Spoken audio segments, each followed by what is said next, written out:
Well, here we are, somewhat reluctantly, another new edition of Celtics Beat. After obviously, just to say it has been tough to watch lately. When you have Mike Gorman calling out the team, who he will tell you, I mean, top of the homer list. When you have Mike Gorman, team play-by-play man, calling out the club, you know there's a problem. We're going to get to all of it. A lot to cover in the next little while here. I'm Adam Kaufman. Of course, you know Evan Valenti and Gary Washburn, long of the Boston Globe and a good friend of this program. Gary, how are you? Hey guys, how's it going? Bad, Gary. It's going bad. It's bad. This sucks. This is awful. It's not fun to watch. I don't think I've ever said this, and Evan has listened to every episode of this show that I have ever hosted. I don't think I have ever in my life said this. I hate this team. I do. Not the Boston Celtics. This team. This team is borderline unwatchable right now. It is awful. Sub 500, as we know. 15 and 17, but you look back, obviously, and we're not going to spend forever on specifically what happened last night in, another loss to the Hawks, a mediocre club, and it's just added to one of many at this point, losses in games that not only, should be won, but they're not even competitive in, obviously, just to allow 41st quarter points to let Danilo Gallinari absolutely go off against you. This club, no heart, no emotion, no grit, no snarl, no effort, no competitiveness. And I don't get it. At a certain point, everybody wants to blame Brad, and we'll get there as well, but I don't get it. The lack of self-pride out there on the court. Okay, you look for a comment on that. I'm looking for an answer, but I can't imagine. Yeah, I don't. I mean, I really wish I knew what to say. Every time you think it's worse, it was supposed to be the low point at Washington after the loss to Detroit. Then they lost at Washington, where they really didn't compete, in my opinion. And then they kind of, they were able to beat Denver, who was short 5 rotation players. People, that's a good win, but like half their reserves were out in that game. And then you lose to Atlanta, where you let Trey go for 40. And then you also let Capella look like, Moses Malone in there and go for, I think he was like 24 and 15. Then you come back and beat him. So you think everything is okay. And then whatever happened in New Orleans happened. And then Dallas and then this. So, I mean, it's right now, they're just a confused bunch. I think that they have looked to management for maybe some support in terms of additional players, and that hasn't happened. I think guys are getting frustrated, seeing the same guys on the floor, not trusting each other.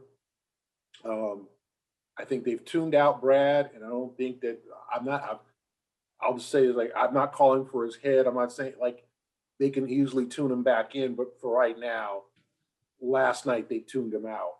Danilo Gallinari is 32 years old and can't move anymore.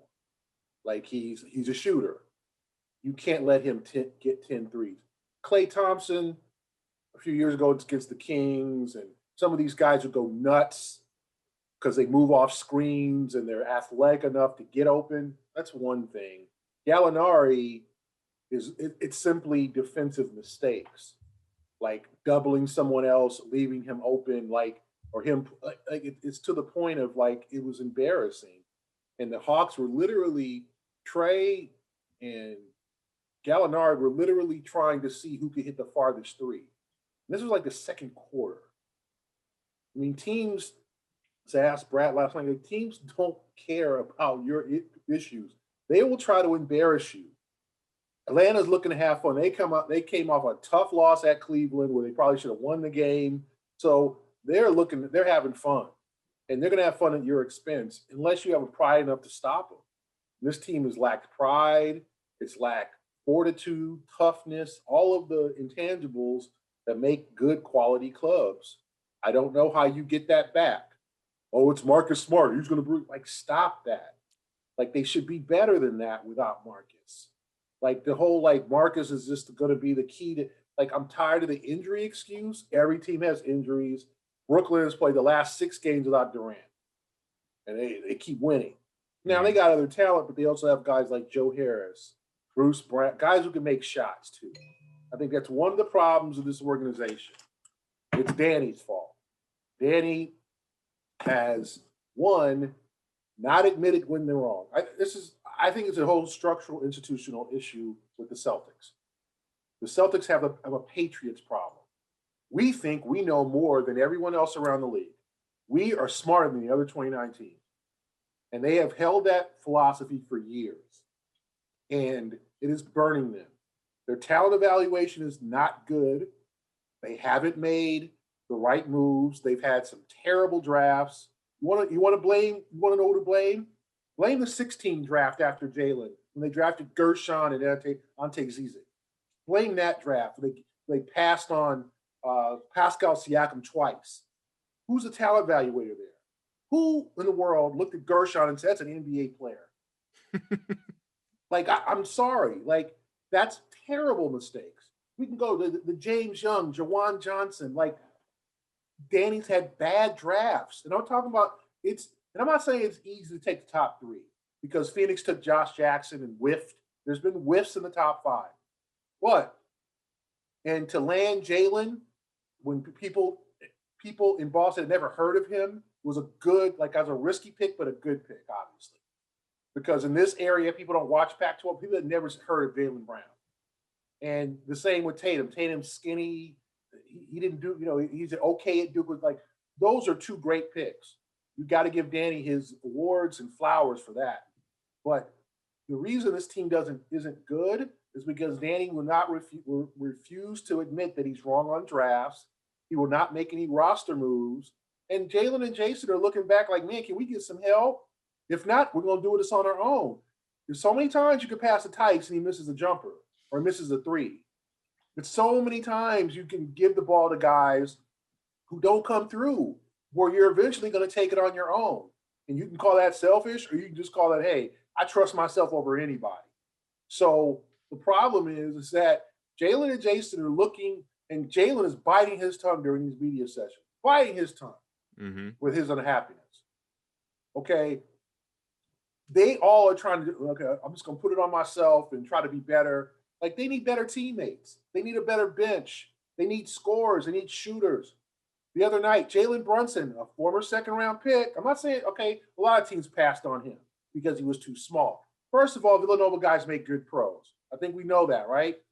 The Celtics passed on Saddiq Bey for Aaron Nesmith. I think they're going to regret that. Maybe they won't. But I think Saddiq Bey has more threes against the Celtics than Aaron Nesmith has this season, right? It's 14 to something. I don't know how many Nesmith have. It's probably close. Okay, and I'm not burning Nesmith. Nesmith might be a good pro. But Jalen Brunson comes off the bench and scores 16 in the fourth quarter. It doesn't have anyone capable of that on their bench. They don't have the support. It's Jaylen and Jayson every night, and they're trying too hard, and they're going hero ball, individual stuff. And so it's a lot. This team has a lot of problems. Can they get out of it? Yeah, I mean, but look at their last four games, guys. Indiana, Washington, the Clippers, and Toronto before the break. You name a win. Maybe Washington at home. Hope so. Tomorrow is going to be a war with the Pacers. There's not going to be. You think Sabonis is going to be okay? Celtics, go ahead, win. We know you've been struggling. Indiana's going to try to cut their throats. So is Washington. And then the Clippers come in with Kawhi coming off, and they beat them 2 weeks ago. And then the Raptors. This team could lose four more in a row. I think they'll win one or two. But, yeah, their lives here are on the line. They are literally playing themselves into the play-in tournament, if that. There's a lot there, obviously, and a million different things that we could ask you about. We will in the time that we've got. But I think you have to start with Danny Ainge, and you spent most of that time on Danny Ainge. The fact that I'm not calling for his job either. I'm not calling for Brad's job. I'm not calling for anybody's job specifically. But when it comes to Danny, I think we're at a point, and this is not some sort of like living in the moment, the team's 15 and 17. I think there's, even in recent years where this team has, in fairness, gone to the conference final 3 out of the last 4 years, there has been an inability to get over the hump. You know what I mean? Like, even if they had gone to the finals last year, even if they had beaten Miami, we were talking about this last week, that's still not a club that was positioned to beat the Lakers, barring LeBron getting hurt or something like that. There's still that gap in terms of overall talent level and the way that this roster is constructed. It's only obviously, gotten worse. And people can point, and fairly, at Tatum, Brown, Walker, Smart playing a combined 28 minutes so far through 32 games this year. Injuries, things like that, they come into play. Of course they do. For every single team, can you win in spite of it, like you talked about? And at a certain point, and I think we're there, and maybe we're past there, at a certain point for Danny Ainge, when you match up, franchise expectation, the market that we're in, obviously one title in 35 years, haven't won one since 08. I'm not discounting the KG and Allen trades and rebuilding this team multiple times over, in 07. And since then, obviously, after Brad got here and a lot of great draft picks like you outlined, especially there at the top with Tatum and Brown, and, even some good finds along the way in the late teens and 20s. Nevertheless, Danny doesn't care about feeling the ire of fans. He doesn't pay attention to that stuff. And he will, when he's doing his interviews, he will be the first to, not run from criticism. He'll take it. He might defend it, but he'll take it. He'll listen to it. He'll give a good interview. But when you have such unwavering support that you do from ownership, and Wick Grossbeck was on the radio yesterday, like Danny and Brad, like these are our guys. They're not going anywhere. Brad was recently extended. When you have a job for life, which is more or less what it feels like for both of these guys, despite the fact that Danny says he does he truly feel whatever urgency that needs to be felt to take this team to another place? Or does he know, I can run this thing the way I want to run it on the timeline that I want to run it because I am safe, I'm not going anywhere? Or, kind of the part two of that is, I know you've brought up, do they need some other voices in there around Danny Ainge that just aren't there? What is missing? I mean, the problem is you have the same hierarchy of Danny, his son Austin, and Mike Zarren, and a couple of other guys, just as making the same decisions. You need a fresh voice. You need a better talent evaluator. There's just a lot that this team needs. Danny needs to open up his palette a little bit and start figuring out, okay, do I need an ex-player in management? Do I need what do I need to make this organization better? You've got to do a self-assessment. You can't continue to think the same way is going to work because it's failing. Okay, it's not working. Your talent evaluation is not working. You're missing on guys. Adam, they gave away the 30th pick. Have you seen Desmond Bain's numbers? It's good. He can play. Okay. 10 points a game, 47% from the three-point line for the 30th pick. Or they could have taken the other kid from Michigan State, the guy who was there like 20 years. He was Xavier Tillman. Yes, they could have taken him, Excellent. who literally, I think, played with the Flintstones in 2000 and just got out. I mean, he was there for a while. Okay, that's a grown man. Like, you want a quality big. Like, there's so many things to me that is just being ignored. And then you just give away a first rounder for 2 second rounders, which you're probably not going to use. Oh, they can dabble those in future trades. Okay. Like, I mean, when's the last time? Oh, you throw in another second round pick and we're going to give you our superstar. Like, it's a joke. Kyrie Irving. You don't want to admit, or you don't want to cut one of the guys on your roster to accommodate another first round pick who might help you. If you want to go young, then go young. Use these first round picks, make accurate talent assessments, bring them in and develop them. Don't give away a first rounder, just for two, because you don't want any more young guys. I mean, yeah, do they need another young guy? Then maybe you get rid of one of the young guys on your roster. Hey, all these are great guys. Carson Edwards, I like Tremont Waters. Do something. You look at Brooklyn signs guys and dumps them a week later. Like, Brooklyn is making moves. What was the song? Making money moves. Same with the Lakers. Lakers released Quinn Cook. Yep. Quinn Cook help them? Yes. But they want to open up a roster spot for somebody, then that's the goal. Hey, Quinn, we know you want a title with us. Hey, good, hey, you'll be invited to the reunions, but dude, you got to go right now. It's a grown man business, grown woman business. And Danny doesn't want to make these tough decisions. You got to sometimes dump guys. You have to look at your roster. Well, what's he saying? Well, we don't have Danny, you built this roster. It's your fault. And if you have issues with talent evaluation, if you're not getting the most out of your drafts, then bring someone in, one of these hot shots, Mike Schmidt's guys, to help you. Because right now you're not getting the most out of your drafts. Too many of the same players. You took Romeo Langford. You could have taken Brandon Clark. Who knows what to make of Romeo? When is Romeo going to really help this team? Next year at best? Because he's going to come back. Do you think Brad's going to play him the minute he's healthy? He might come off the bench in the playoffs and give you a defensive possession or two. Romeo Langford, and I don't great kid. He's 2 years behind. And physically, he wasn't ready for the league, as we can see. Some of these one and dones are physically ready. LaMelo Ball was ready. Some of these guys are ready. Some of them physically aren't ready. Romeo probably should have gone back to Indiana, hit the weight room, got a little stronger because he's injury prone. And I think that has to do with probably his body isn't mature enough. But what do you expect from him? But meanwhile, you look at the other players in that draft who are taken after Romeo, they're helping their team. You could have Brandon Clark on your roster. I'm not saying Brandon Clark's a great player, but you're whiffing on these mid-first rounders. You whiffed on James Young. You whiffed on Zizic and Guerschon. Romeo, the jury's still out. But they have no depth. Depth. Yes, and that's Danny's fault. And Danny's afraid to admit he's made mistakes and release these guys reluctantly. You release Guerschon after guaranteeing his contract a couple years. They basically waited to the last minute to dump Guerschon. And here's a sign here, guys. You threw Zizic into the Kyrie trade. Yeah. Zizic's out the league.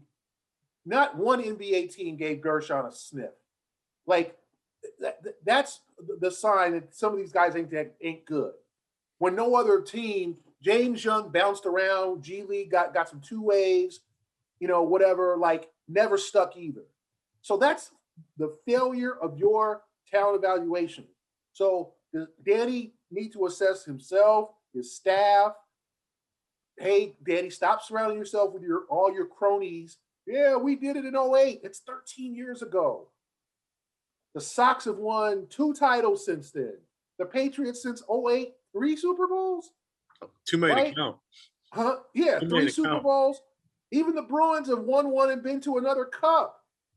And so you're looking at Danny should be, the pressure should be. I'm talking about I'm not calling for his job, but Danny definitely needs to do some self-assessment, Adam and Evan. And I don't know whether your point, where he's man, I ain't getting fired, so I will do this on my time. I'm not going to admit I'm wrong. I'm not going to I'm just going to keep on doing it. I'm just going to take my time with this player exception. Hey, if the right deal comes, if that's the method, then if I'm a Celtic fan, I am demoralized from that. If that's his approach. Speaking today about that, how they might kick the can down the road for the offseason because there might be better deals available then. I get that point, but there has to be a sense of urgency. Back to your point, you have 2 guys in Jaylen and Jayson who have shown you that they are ready for the next step, right? We've been watching this team for years, and it's been all fun to watch these 2 guys grow their games and accomplish a lot and not a lot of time, right? They go to the Eastern Conference Finals that first year together, and they've been back twice since, right? But at some time, it's annoying getting to that spot and not be able to get past that. And these 2 guys are having all-star seasons. You can make the argument they're having all NBA seasons. Both of them, they've made significant improvements across their games, and they're just and I'm with you on this. They're looking around saying, they got the same guy. All right, I know they wear different numbers, but Grant Williams and Shemi Ojale and Aaron Nesmith and all those guys do a lot of the same stuff.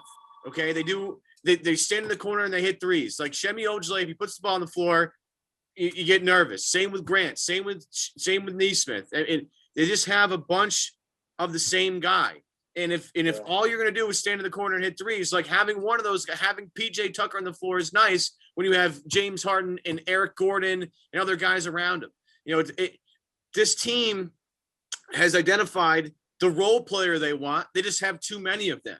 And they don't have another guy like Kemba. If Kemba were to come down to earth and regain the Kemba form we saw last year, then it solves some problems. But you can't bank on that because what you've seen so far. So you have Gorman yesterday, you know, Gary, he says, you know, Jaylen and Jayson, you know, they have to do a better job at winning games. And I'm like you saying, what else do you want them to do other than what they're doing? So you hear Gorman say that. When they got involved, like, oh, well, Shimmy should be doing more if you got more of an opportunity. Like, there's not one teammate, I mean, if you take away Kemba, that I feel like, hey, man, like, that dude could do a lot more if he got the chance. Like, I don't see that. Like, I don't know what Gorman, I think that there is a level of like individuality with Jaylen and Jayson, because one, they're the best two players of the team. Two, stars have that type of mentality.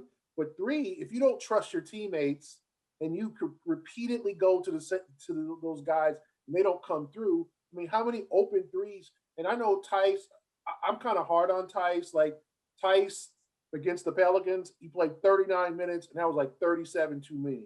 Like, he fumbled passes, he got dunked. Like, it was just like, why have him out there? There's some games that Tice is just useless.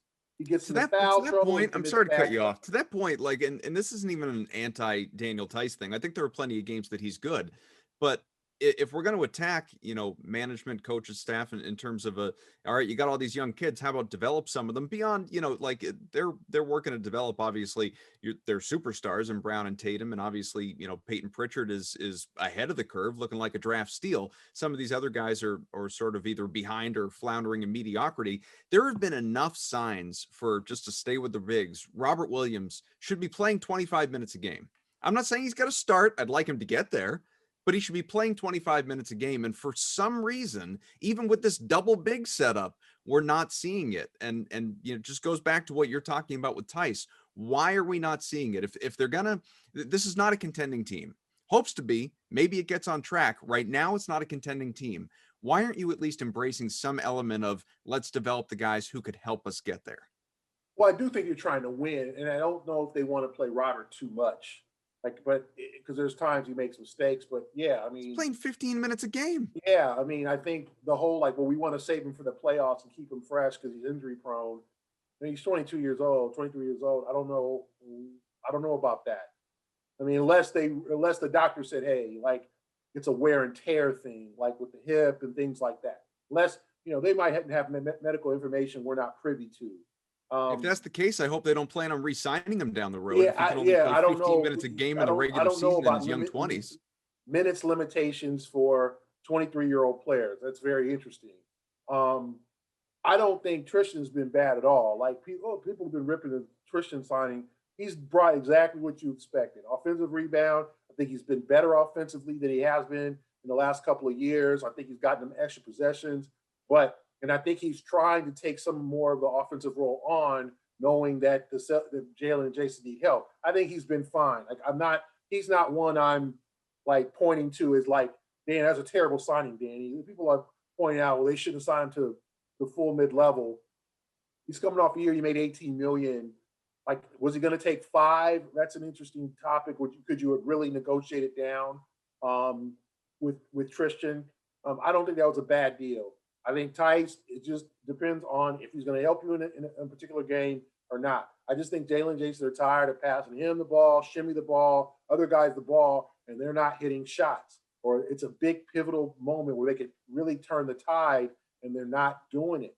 And if you, let's say, you look at some of these other teams, the guys come off the bench, or the lesser players, a guy like Josh Hart, you know, in the Pelicans game, or Jalen Brunson. You know, you look at guys who can just get you that 18, 19 points every now and then and knows how to do their job. And they also missing veterans. I look at a guy like a Garrett Temple or whatever. I'm just saying, like him. He's a professional player. He stays in the league because he's a pro, right? If you look at, he doesn't stand out. Most average NBA fans don't even know who the guy was.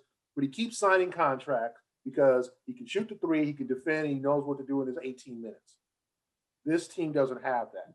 I blame Danny too for a situation like last year. Markieff Morris was just hanging in Detroit, waiting for something to happen, and the Pistons were terrible. Why wouldn't you try to go trade 2 second-rounders to get Markieff Morris? Mm-hmm. Markieff Morris was bought out. The Lakers, then of course he's not going to go to Boston in a buyout situation if the Lakers are after him. And he re-signed in LA for the minimum because he wanted to like. Why? What was wrong? You needed bigs last year. Why wouldn't you give up some of these sacred picks? I'm not talking about a first rounder for a guy like Markieff Morris. Instead, you pass on him. He gets bought out. He goes to the Lakers. You could have called. Detroit was looking to get rid of him. Like, to me, what's going on here? He's a big, mean, intimidating dude. His brother had fun, liked Boston. You couldn't bring him in as kind of an enforcer guy because Tice ain't no enforcer. Al wasn't an enforcer a couple years ago. Like, you needed someone like this. That's the stuff I don't understand. Their philosophy against why don't we sign this? You don't want to take any chances. You're going to lose all the time. You're going to, sometimes you're going to fail. Like the Lakers signed J.R. Smith and Dion Waiters. It didn't work out. You don't see it happens. You bring guys in. Sometimes you can't always go undefeated. I mean, remember, a few years when they brought in Michael Finley 10 years ago and Troy Murphy, Stephon David Marbury. Lee, they tried, right? And some of those were just the guys weren't that good anymore. Okay, you move on from them. But now it's like this, they don't want to take any chance. Well, we don't want to mess with our roster. We don't want to release Javonte or Carson to do this. We don't have any roster space. One, you're holding your roster, your 2-2-8s for Taco. How long can you do that? Okay, is Taco going to help you?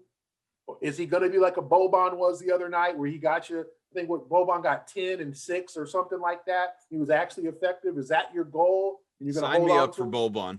Yeah, Yeah, but play him though. If you play him against Boban, if he's going to score 10 and 6, put the guy out there. Yeah, I don't understand why you wouldn't use him against Boban if Boban is literally reaching over Daniel Tice and taking the ball from him and just laying it in. Like, why you wouldn't go with Taco? But they're holding a spot for Taco. And I sort of understood that very much so. One, because he's a box office attraction. I think it's a business deal. But two, okay, you want to develop the 7-5 guy. And then you got Tremont Waters. Tremont was supposed to be this like young up-and-coming point guard. Then here comes Peyton Pritchard. So what do you need Tremont for? Are you developing Tremont to be a backup? Are you developing him to be a backup? Like, what is it that you're doing with Tremont? You're just using roster space. Carson, Javonte, and I think Javonte can help them. So I'm not tripping about Javonte, but then in addition to Grant Williams and Romeo Langford, like a lot of guys, like you said, Evan, to do the same thing, or they're so inexperienced, you don't know if they can help you on a particular night. That's the problem. So something I was thinking about, Gary, just yesterday, I had a chat with a guy I'm sure you know also has covered the NBA for quite a while, and that's Karn Phillips, who was with Deadspin now. I was chatting with him the other day, and we were just kind of going back and forth about the NBA in general and talked about the Celtics a little bit. And he's like, and oh, by the way there, Adam, is there a team in NBA history that feeds off of one singular championship more than the 08 Celtics? Which is no. There isn't. There isn't. There just isn't. And that's certainly the national view. And a lot of it is because, so many of these guys, Perk most recently, are in the media. Obviously, Pierce and KG's been in the media plenty. He's got the book out now, which by the way looks awesome. I want to read it. But it's true. I don't bring that up to like dump on 08. I mean, that's one of my great memories as a sports fan. I love that team.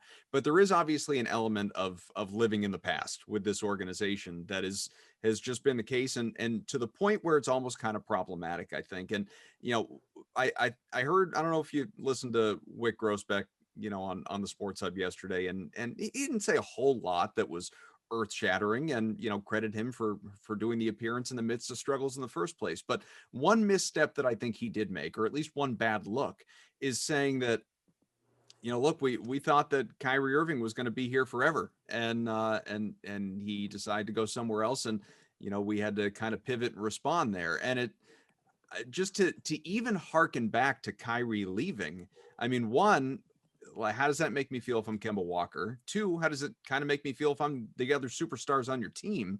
And it just feels a little bit unnecessary to even single out a situation that went wrong, ultimately, revisionist history, but ultimately a bad gamble, obviously, and a guy that so passionately didn't want to be here and didn't buy in, and everything that we've come to learn after the fact. And now he goes somewhere else and he's finding success because now he actually cares and he's with guys that he wants to be with. It's just to even bring it up in the first place and to live in that mind space, I think it's concerning. Yeah, I mean, I don't know what to say. I mean, I think that there's a level of living off '08 is definitely something that, I mean, look at a guy like Scalabrine, who is considered a god here over the '08 season, although he wasn't on the playoff roster, or the finals roster, Yeah. But yet he's a god here. He's a champion. They do get a lot of mileage off of that. And that's 13 years. That's a long time. And it just seems like yesterday. It definitely seems like maybe 8 years ago. It doesn't seem like 13. But man, if you watch NBA games in '08, you remember, you realize who wouldn't be in the league then? No Steph, no Kawhi, no Harden, no Durant as a rookie, skinny rookie with Seattle. Like, if you go back to '08 and watch the '08 games, you're just, oh my God, that guy was in the league then. Like, it's a time warp, really. Because if you go back, I mean, as much you just think of the guys that were in the league then, that were on their way out, and guys now that were literally still in college, some probably in high school. I mean, Jayson Tatum was 10 years old in the '08 season. He had turned 10. So that shows you that. So I do think they get a lot of mileage out of that. I do think they've tried to turn the page. I mean, Doc's obviously since left. They were able to, by his choosing, by the way. Huh? By his choosing. Yes, he didn't want to rebuild. I mean, it's definitely a something that they need to move on from. And I think they've tried. It just hasn't worked. And people keep bringing up '08, and you have Pierce on TV '08, Perk '08. You have, and then every time someone talks to Ray or something like, hey, let's talk about the '08 season, guys. Let's talk about the good old days. And so it constantly gets reminded. And I don't think that's necessarily Alan Posey, like, these guys are on the radio or podcasts all the time. Same deal. Yeah, I don't think it's like necessarily the current Celtics like management's fault, but there is definitely like a holding on to the good old days, and this is not the good old days anymore. Those are gone, and I'm not saying that you can't reminisce, but you've got to push back. I think it's in a sense from those days, and they've tried to create a new team. They tried to create a new title contender. And they went to the Eastern Conference Finals 3 times, and they were in a Game 7, and they had a chance to beat LeBron in Cleveland and couldn't pull it off, and put 7 for 36 from the 3-point line or wherever they were that Game 7 at the Garden. But to me, they're trying to turn the page, but people keep harking back to that '08 season. Leon Poe, P.J. Brown, it's like Sam Cassell. Like, you get it. You get it. And it was fun. I'm sure I wasn't here as a year before I got here, or 2 years before I got here. So I'm sure it looked enjoyable, and it was overdue. 22 years. The Celtics have really been at the bottom of the depths of the NBA for a long time. But now it's time to do something different. The Lakers have since won a title. I mean, they were kind of living off the 09-10 title for a while, but they went and got LeBron James, right? And then Anthony Davis. So they flipped the script. I mean, it's just time for the Celtics to try to do whatever. I'm concerned, if I'm a Celtic fan, by Danny's kind of, we can wait till the offseason to use that trade. Like, wow, okay, what are you telling your current players? What are you telling Jaylen and Jayson? Because I swear, I guarantee you, they're looking over their shoulder, waiting for some more help. They don't want to do it all. They don't want to be selfish guys. I don't think they're selfish guys. But like we've talked about, like you don't trust your teammates if your teammates aren't coming through for you. Like, who are you supposed to pass the ball to? Like, I'd like to know. Like Gorman, I get what he was saying, but it's like, Mike, who do you think Jayson should get involved that hasn't gotten involved? Shimmy? And I'm not like, I like Shimmy, but Shimmy's a guy. He's a second round pick. He's a guy who I think you've maximized. You can, he can get better, but I think you've gotten a lot out of Shimmy, a second round pick. Usually second round picks don't even last. But to depend on him at this point to be anything more than he is asking a lot. A 3-and-D guy who can occasionally get hot from the three, but hasn't been as reliable as you'd like him to be from that corner spot, because that's where you want him to shoot. When he starts pulling up, when he starts shooting from the elbows, no. Shouldn't he get to the corner? The same with Grant Williams. Grant is, I think, maximizing. He was an undersized 5 at Tennessee. He scored because he was big and bulky, but that doesn't work in the league when you're 6'6", trying to score over taller guys. So he's become kind of a lumbering, foul-prone guy who can, but is that his max?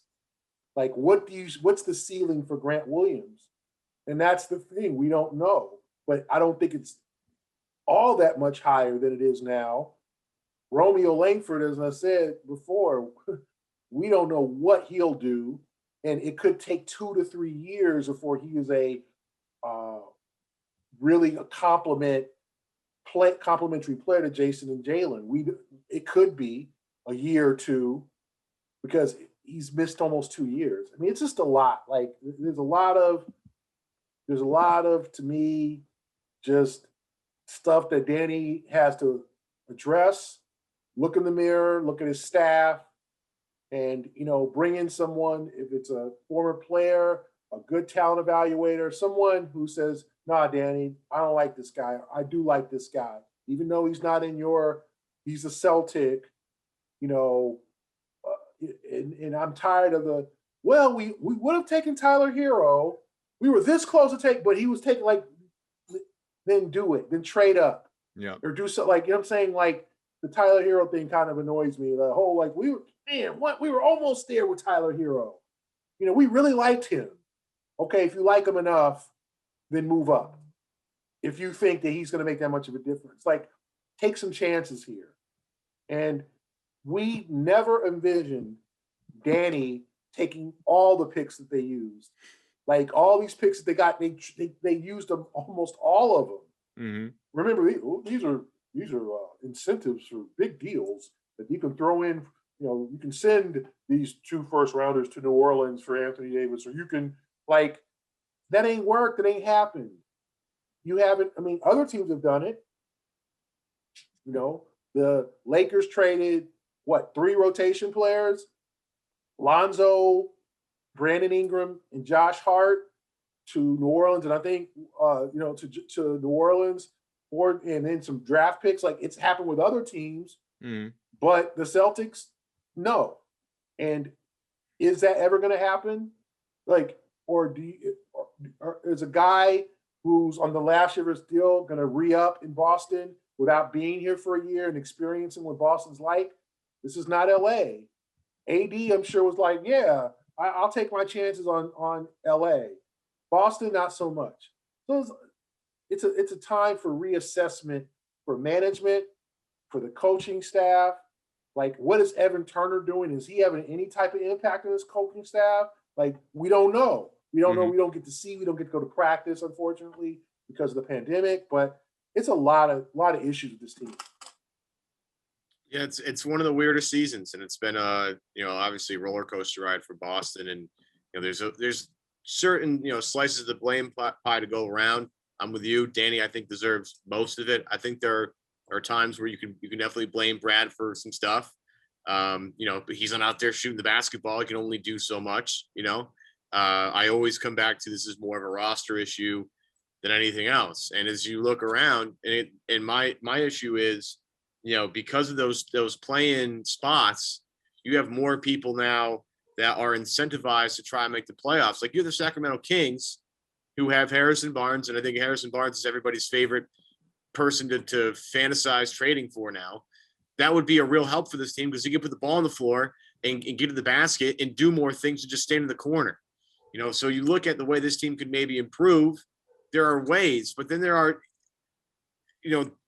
is Sacramento going to try and make the playoffs? Is Chicago, with maybe a Thad Young, but they're hanging around, and Zach LaVine's an all-star. We want to show Zach. Chicago's got a better record than the Celtics. Right. So what? Who's going to be a seller? That's the thing. Right. My question. Chicago and New York and Charlotte are all above. Like this has really been terrible if you really think about it. Like the Bulls were like, the Bulls. Like the Celtics went to Chicago and just kind of won, pulling away. Now the Bulls have won 5 straight. The Bulls are playing good ball. Like you're right, Evan. Like I'm looking at Sacramento is 3 back from the 10th spot. Okay, it's going to be a war for that 10th spot. Oklahoma City, you think, they're sellers, right? They're 2.5 back from that 10th spot. SG had 42 last night. Yes, 42. Houston is 3.5 back. The only team that you're like they ain't got a shot is Minnesota because Minnesota's 9 back from they're not getting to the 10th spot. Okay, if you look at the 10th spot now in the East, the Detroit's only 6 back and they're terrible. Washington is 2.5 back. Like Orlando's 2 back. So all these let's get Terrence Ross and Nikola Vucevic and Aaron Gordon. Like Orlando management might be telling coaches no, go all out for this spot. We want that playoff money. We're losing money with no fans. We want to be in that play-in. We want a good share of the playoff money, or we want to be involved in that. You don't know what's going on. So your sellers are going to develop late into the game. And it's another month before the trade deadline, a month from today, that you just don't know. Like you said, Evan, those 2 playoff spots, extra playoff spots have affected because no one's really out of it. I mean, Detroit is 6 back. I'm not saying Detroit's going to come back and do it, but if Detroit put together a 6-game winning streak, they'd be right in it. Remember, everybody was laughing at Washington, like Washington was, 5-17 or whatever. And now then Washington went out west and got hot. I mean, now Washington's like, hey, we're some good health, a consistent Westbrook, and from really getting. You don't think Washington wants to make the playoffs? Like they don't want to be. They're tired of being sellers. They've been kind of humiliation mode since they took the Celtics to the Eastern Conference semis a few years ago. So I mean, it's not going to be easy to get out of this. I just don't. I don't know where is the trade coming. Everybody's asking for a trade. I just don't know.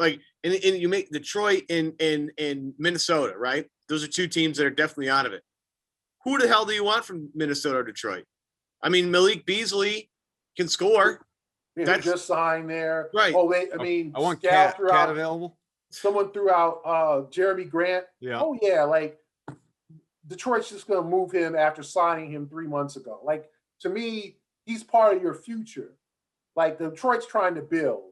Unless you give really Detroit's, it ain't going to be first-round picks. Detroit's going to want a difference-making player because they've done enough trades. They've done enough of the rebuild and all that. They want to take steps forward. And how many of those at this point does Boston have to offer? Yeah, and how untouchable. So beyond that, who's going to really be lured by a Boston first round pick that at worst is going to be in the middle of the first round? You don't have a Sacramento pick to dangle or back in the day. You don't have a top 5 pick where you can get Cade Cunningham, or you can get the kid Jaylen Johnson or the kid from Duke who just opted out. There is not that lure. It's the Celtics just have their own picks. Yeah, which might be a lure enough because they're that bad. Yeah, it could be. Yeah, you want to make for a first rounder, or to me, it's not going to be easy to get out of this. But that's what Ainge is paid for. Ainge is paid to make deals to improve this roster. and he has sat on his hands. He sat on his hands this offseason. They signed Jeff Teague and they signed Tristan Thompson. I'm not, Teague was decent last night. I don't, is Teague the problem? To me, I might as well sign Isaiah Thomas. Like, and if he fell on his face, then fine. You tried. At least Celtics fans would enjoy that. C's fans would rather watch Isaiah Thomas triple over his face than watch Jeff Teague play a single minute of a game. Yeah, just the reaction when it was announced Teague was starting last night. Roll because he's afraid of the defense. He's afraid to get blocked, so he quick arms it and airballs it because he's so afraid of getting blocked at the rim. And I said, I think Jeff he was good in Atlanta, and the first half of last year, if you look at his numbers in Minnesota before he got traded back to Atlanta, he was good. 14 points a game, and he was a solid player. So I can understand looking at those numbers and saying, okay, he can bring that to us. So from the Celtics, but it hasn't worked. But are you going to just hold on to him? Like, what are you going to do here? Like, Danny, I thought, sat on his hands. And we can all talk about the Gordon Hayward, Indiana thing. Did he sit on his hands? I mean, Indy's GM Kevin Pritchard admitted they were talking and said they were close, but, it didn't work out. So, the sitting on your hands thing ain't getting it done. Because this is the roster that you have. This is the roster you're rolling out on a nightly basis, and it ain't scaring nobody. Ain't nobody looking at Boston going, ooh, Lord. Besides Tatum and Brown. And, they're not, losing sleep at night preparing for Shimmy and Carson Edwards and Jeff Teague and guys. They're not. They're not. They're embarrassing. Last night was embarrassing. I mean, we obviously know, most of the blame falls on Danny, who owns it. Next level is going to go to the players because they're the ones on the floor, attempting to execute, obviously, the game plans, hopefully not tuning out Brad Stevens, but obviously you brought that up. And that's, if in fact they are, that to me is a real concern because I don't think it's easy to just tune a guy back in. I think that's sort of the, beginning of the end where things are really problematic when that reaches, especially your star levels of guys tuning out the head coach. And Brad, let's remember, just a few months ago was extended. This guy's got like 6 more years or something, like whatever it is. He's not going anywhere. Yeah, not going anywhere. But to me, the tune out part is the effort. It's not losing. It's the Washington game. That was like, they went through the motions. They let Beal get comfortable. It's like all of what you don't do with the Wizards. Let Beal get comfortable. Last night, come on, guys. Atlanta, Trae Young did not score until the 6-12 mark of the first quarter. He finished the first quarter with 17 points. He scored 17 points in a half a quarter. That's, for your math majors, 34 points if he had decided to be really engaged, because he was I'm going to distribute whatever. So John Collins got baskets. Tony Snell hit a couple of threes. Like, he got his teammates involved. Then halfway through the quarter, he turned the light on. Like, that's effort. Letting Danilo hit 10 threes, that's effort. That's too, like, you think Brad is like, no, just leave Danilo alone. He'll shoot it. He'll shoot his way out of it. He'll miss. Like, do you think Brad's saying that? There's a disconnect there. And I'm not saying that, they're just blah, but it is sort of like Charlie Brown at this point. Like, last night was if you don't come back mad after the New Orleans game, which they really didn't, they didn't punch Dallas in the mouth. They played well enough to hang throughout the game. Dallas made more plays at the end. You could call that a good effort. Hey, great. If you want to call it, let Dallas shoot 50% in the first half. What kind of defensive effort were you giving us? Yeah, you let. And then 40 points in the first quarter to Atlanta. The effort. Yeah. It's annoying because you never. We talk about living off an 08 title team. You never had to question, the effort level of that team because they had Kevin Garnett who could hold 72 in the first half. Atlanta had 61 points with 5 minutes left in the second quarter, so they kind of lightened up on them. Yeah, the question was, will they get 80? 70 knew was happening. They get 80. Totally. If they really turned the screws, they could have scored 80 in the first half. Like, that's pride. That's your heart being taken from you. You know, Trey throwing the ball off Grant's butt and scoring a layup. Yeah. You know, that's not Grant's fault. He had his back turned, but that's insulting. Like, that's the next time, Trey, you come to the rim, I'm gonna knock your ass out. Like, that's we should call Smack or Rick Mahorn and see what happens if he would have pulled that in 1988 or 1993 with Anthony Mason or somebody. Like, that's, to me, that's what I'm talking about. Where's the toughness? Where's the no, Trey, you're not, you do that cute shit. We're gonna, okay, come into the lane. Let him into the lane. Grant's too nice. He's too polite for that. Yeah, it's like too much nice. Hey, it's okay, Trey. You know, just keep playing hard. Like, I mean, it's just teams are insulting you. Danilo's pulling up from 36 feet. Would he do that if he respected the opponent? And there was one play in the third quarter when the Celtics were trying to, because Atlanta then turned to Atlanta in the second half. They started missing shots. They started making turnovers. And it's like they're leaving it open for a run. So the Celtics had cut it to like 18 and so they need some stops.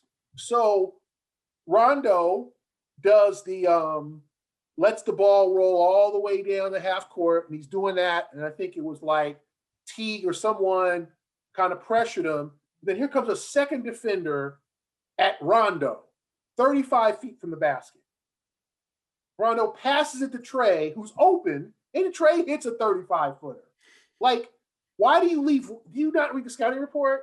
Like, why are you doubling Rondo? Why are you trapping Rondo leaving Trey open? The league's 21 is like, I was like, they're done. Like, if they had gotten a couple of stops, they could have made it 13. And then we're talking about the Hawks here. The Hawks might botch it, but you literally let Rondo looks at the trap, just throws it to Trae Young, and Trae Young, where he's standing, shoots it. Bam. 21-point lead. You're pretty much done. So, dumb basketball. Fouling in the bonus too damn much. Letting teams embarrass you with no repercussions. As I'm saying, in the 90s or even the 2000s, let somebody do that with Garnett on the floor. And do that throw it off Grant's buttons, lay it in. I would love to have seen a timeout after that play with Garnett in the huddle saying, okay, like we're gonna take this dude out. I'm not talking about hurt him, but no, that's not happening ever again. The Celtics, oh, well, that's a great play by Trey. No, Trey's trying to embarrass you. He's trying to take your heart out. He's trying to make Sports Center. I hope Grant didn't turn the TV on last night after that.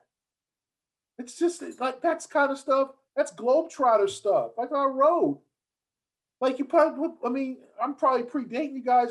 You probably put Geese Osby in the middle of the court and just have him talking and then dump confetti water on the refs. You might as well play Sweet Georgia Brown last night. I know. Nilo Gallinari, all 32 years, it's pulling up from 33, 34 feet. You would ask Brad about, how he, just the message to the locker room, and he more or less said, I'm paraphrasing here, that, don't confuse the way I'm talking to you guys as the way that I talk to the players. It's different. Maybe it is, maybe it isn't. We're not in there, obviously, but he's an even keeled guy. We don't see or hear him yell. He is. You got the players talking about, we need to be accountable. It's one thing to say that, it's another thing to actually be held accountable. And I guess I'm certainly not calling for Brad's job. One, but for all the fire Brad people, Brad's not going anywhere. We talked about that. No, nor do I even want him to go anywhere. I think he's a great coach. I really do.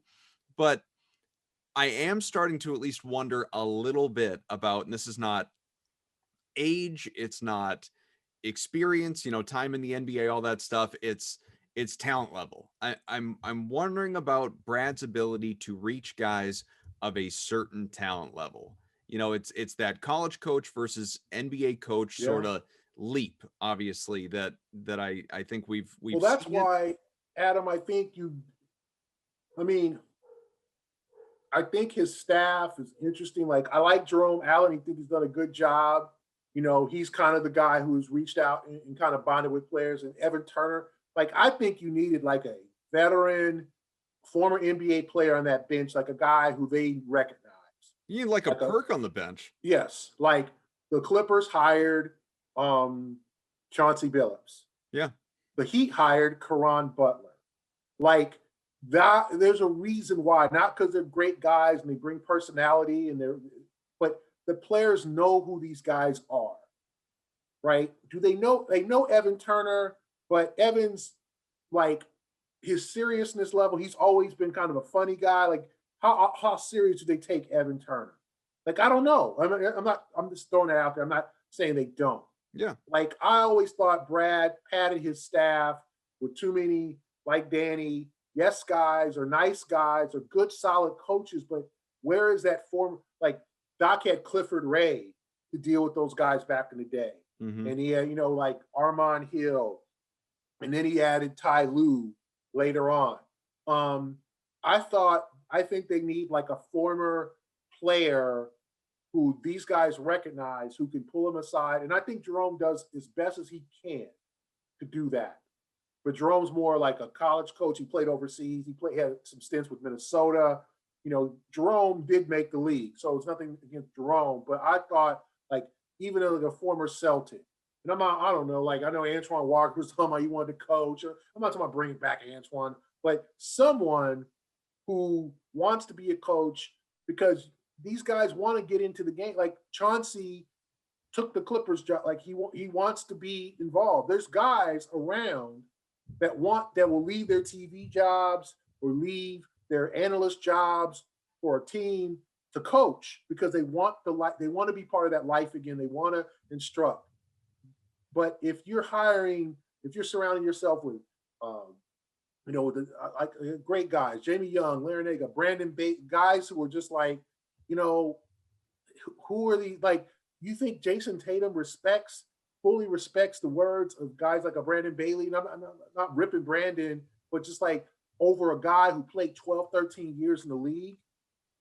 I mean, that's the thing. Like, you've got to understand that's the new NBA here. You could fill your staff in the old days with some of these, just guys who've been the forever assistant, the Tex Winners and the Brendan Malones and those guys. But now these young guys respond to guys who they recognize and know. They need big brothers. They need some 38-year-old guy who played in the league who can tell Jayson, you messing up, or Jaylen, like, let's hang out, like a kind of an uncle, older, or a big brother type. That's what and Jerome, I think, has done a good job. And I don't know what Evan's doing because we do not get a chance to go to practice, so you don't see how Evan's doing working out there. But I always thought that they should have. That's Brad's flaw. Also, just like, hey, the Butler guys are great, but man, you need, and there's plenty of guys around the league that would definitely work in Boston. Sam Mitchell would work in Boston. Like, there's plenty of guys, former NBA coaches, that could hold these guys accountable. I agree. Last one from me, Gary, and I'll let you go on this, and if Evan has anything else. So just on Kemba Walker, it's something I was, again, just as you watch this team, and in a lot of cases hate watch this team, as I talked about with the beginning of the show, it's how much of the lack of rhythm for Kemba Walker is impacting this team. He's out, he's in with the minutes restriction. He's not going to be in. There's no clear rotation when he's not in. There isn't the de facto starting point guard when he's not in. Yeah. Obviously, a lot of that is the Marcus Smart injury as well, but it's just the reality that they're living in with Smart out these last few weeks, last 14 games. And it just sort of feels like, whereas a guy like that should be such a great complimentary piece, and mentally he's of the right mind, he's deferential, he's obviously making more money than you would want for a third star, but guy was an all-star last year before this knee thing became the I don't know, it was already a chronic knee problem, but before it's really obviously become that much bigger an issue over the last year plus at this point, to the point where, Sean Devaney was on the show with us at one point a few weeks back, who said, like, this guy's untradeable. You won't find a team that wants to take on Kemba Walker. And who could blame Danny for even trying to get rid of him in the first place and not wanting to have another, albeit salary different Isaiah Thomas situation on his hands? I don't know. Is not that it's Kemba's fault, but is his mere presence and all of the confusion that comes along with it further screwing things up? Yeah, I do think it's been, I don't say dysfunctional, but just choppy, right? Like they really could have used him last night, but they made the decision to play him against Dallas. Now they're saying, well, we're only going to play him in the first game of back-to-backs. So that's at least 8 games he's going to miss in the second half because he got 8 back-to-backs. Will he ever play both games of a back-to-back? Okay, you're saving him for the playoffs.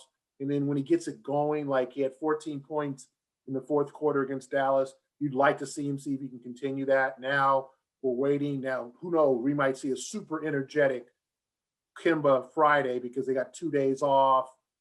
He might be just ready to roll. Okay. And then we'll see Kemba for the next 4 games because they don't have any back-to-backs in the first half. So this is a big stretch for Kemba. 4 games in a row. The Celtics need to win 2-3 of these games to get save a little bit of face and get some respect back. We'll see what he brings. But I think some of these superstars or stars, all-stars that you deal with and you get to know are very confident. They never lose it. And there's others like Kemba who will show that he's lost confidence. And I think Kemba's lost confidence. I think he's frustrated. I think he feels like I should be able to hit any open shot I take, and he's not hitting them. I mean, there were so many times in New Orleans where he could have turned the tide of that game and stopped a run or brought the Celtics back or gave them a 7-point lead when the lead was 4 and New Orleans was charging. He missed an open 3. And then he takes that 3-pointer when they're down 3 after Brandon Ingram hit the go-ahead 3, just quick 3 miss. Like, he was 2 for 17 from 3 until that fourth quarter in Dallas. So what are we dealing with? Are we dealing with that Kemba? Or are we dealing with the fourth quarter Kemba in Dallas? And will he ever, when he's just up and down, I don't think that helps this team. I don't think it helps the team when you don't know whether to depend on him for scoring and for that type of like spark plug. And maybe it's going to take another month. I don't want to put a tab in, well, he's done, he's washed, as the young people say. I don't want to say that yet because it could take another month for his knee and his endurance to get back to where he's like, hey, he's back to because if you look at his first 2 months in Boston were pretty impressive. Before like that, like up to mid-January, from November to mid-January, I mean, he had a 39-point game. I mean, Kemba was all-star Kemba. So it's hard for me to believe like he's just lost all that. I think it's confidence though. And I think that he's got to try to get it back, whether it be just hitting the gym, talking to a sports psychologist, whatever, like, whatever it takes for him to get that swagger back, that he could be that third wheel. And then the team is different. Then you bring Marcus back and then the team is different. But without a engaged in productive Kemba, I don't know if this team is going to make it past the first round. Have parting thoughts? No, I mean, look, the Kemba stuff is just disheartening, but we've vented a lot, I think, and I think that's a good thing. It's just a matter of trying to get this team more focused. And in the pecking order of things that I blame the Celtics struggles for, I don't put Jaylen or Jayson high on that list. And I just think that as this team moves forward, they got to find a way to gather themselves. But I mean, again, I do think it's a talent thing, and I don't think they're talented enough to. I mean, never mind compete with Brooklyn and Philadelphia. Milwaukee is struggling, Indiana's struggling, but you look at the talent, it just makes a little more sense than what Boston's got in the roster right now. So just hope that Kemba gets his act together a little bit. And then if that happens, this team can reach another goal here. Because I go back to that Toronto game a couple of weeks ago where they played Toronto at the TD Garden. They played this 5-out style where they had Kemba as an off-ball shooter, and he was hitting shots that day. And I'm like, this is great. This is exactly what you're looking for, right? You have a third guy on the floor with Jayson and Jaylen that could make their lives a little bit easier. The Celtics right now don't have a guy that makes their life easier, except for the other guy. And until they get that guy, they're not going anywhere. Gary, I'm hoping the next time you come on the show, we'll have more positive things to talk about, but it's good to get all this off our chests, I think. Yeah, I mean, we'll see what happens. I mean, you just never know at this point. What a season so far. Boy, I mean, who would have thunk? Yeah, it's been interesting. Good news is, though, fans will be back in the stands soon enough, so people can go watch this in person. Thanks to Gary. Happy, joy. Yeah, thanks to Evan. I'm Adam, and join us again. The next Celtics Beat drops this time next week. We'll talk to you then.